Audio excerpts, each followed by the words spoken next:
Cassie rebuilt her life. Are you proud of her for testifying? Husband Alex Fine has been in court all week. The two actually met through Diddy, who hired Alex to be her personal trainer. I don't like yelling and arguing. There's a certain level of needy that's like, oh, you really like me. And then there's, obsessive. Stalking you a little bit, but it's okay. Cassie Ventura on the witness stand for a fourth day in the federal criminal trial against hip-hop mogul Sean Diddy Combs. The defense continuing cross-examination this morning, confronting her with dozens of her own messages, many explicit, hoping to convince the jury she was an eager sexual partner who matched Combs' desire. Y'all, you ever see a man so bold, so delusional, and so down bad that you have to pause, blink twice, and ask yourself, is this real life or an episode of Surviving Diddy, the sequel? Because, girl, when I tell you that Diddy had the nerve to demand $50,000 from Cassie and her husband Alex Fine, like he was sending an overdue invoice to an ex he abused, I mean, where do we even begin? Cassie testified, quote, Sean came to my house and raped me on my living room floor. Grab your popcorn, because these newly leaked messages that somehow got dumped online, they are not just messy, they are career-ending, reputation-destroying, and possibly even evidence-worthy. Let's unpack. So, the tea begins with Cassie, now happily married to Alex Fine, living her best life far away from the toxic circus that is Diddy's orbit. But apparently, that wasn't enough for our favorite music mogul turned villain. Nope, he couldn't just let her go. He had to chase her down through text like a pressed ex in a Tyler Perry drama. We're talking paragraphs upon paragraphs of Diddy begging, demanding, threatening, and straight up whining about the fact that he wants Cassie to pay him back $50,000. And for what, you ask? Because he allegedly hired Alex, yes, her now husband, to be her trainer. And when the trainer became the lover, Diddy got big mad. Like, billionaire throwing a tantrum mad. And that's when he pulled out the calculator and came up with a refund policy nobody asked for. According to the texts, Cassie wasn't having it. She clapped back immediately with the now iconic line, I don't owe you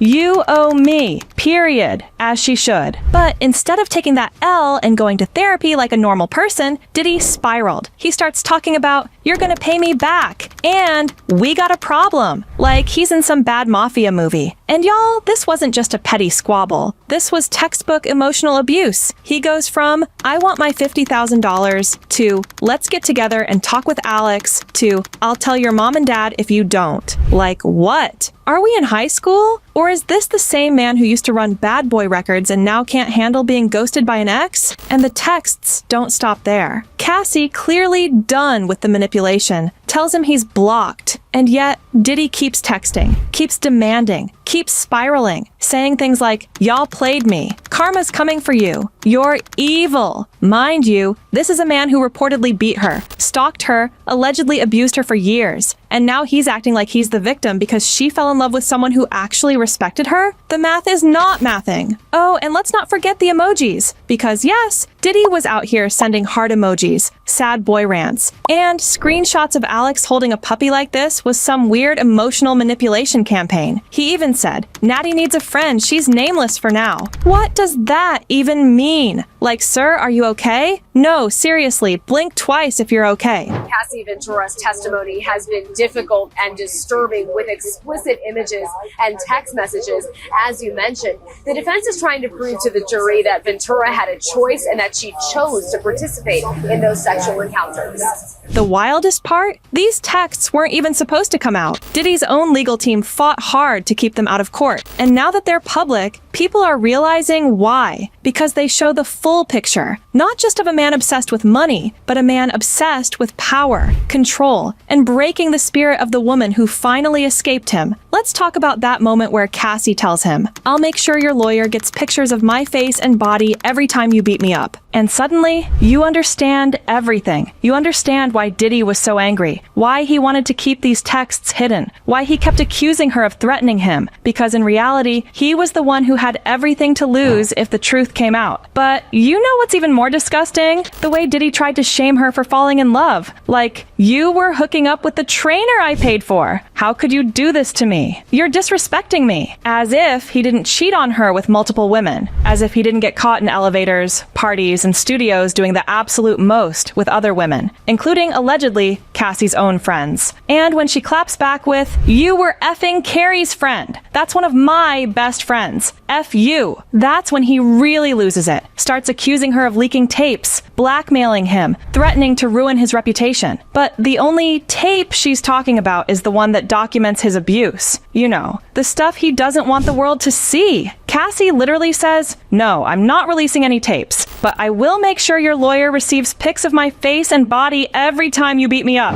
On the stand, Ventura detailed the alleged abuse she claims to have suffered during the years-long relationship with the disgraced rapper. And that is what scared him. That's what triggered this weird $50,000 refund demand. Because deep down, Diddy wasn't worried about the money. He was worried about being exposed. And now he is. And let me be super clear, Cassie didn't owe this man a single dime. Not $50,000, not $50, not even 50 cents. What she did give him? Years of her life, her peace, her mental health, her silence. And now that she's reclaiming her power, Diddy's crumbling. It's giving narcissist meltdown. It's giving abuser with a bruised ego. And honestly, it's giving karma on direct deposit. Because let's not forget, this man is currently being investigated for RICO charges. He's got multiple lawsuits, allegations coming from all directions, and the streets are talking. Cassie's settlement was just the beginning. The dominoes are falling. And yet, in the middle of all this, he thought releasing these texts would help his image? Baby, this ain't helping, this is making it worse. Because what we see in those messages isn't a man asking for justice. It's a man harassing his victim. A man refusing to take accountability. A man so obsessed with money and ego, he couldn't even walk away quietly. And if you ask me, the $50,000 he wanted back, that's the cost of losing control over the one woman he thought would never leave. But she did. She left. She healed. She glowed up. She married a man who protects her, honors her, and actually shows up.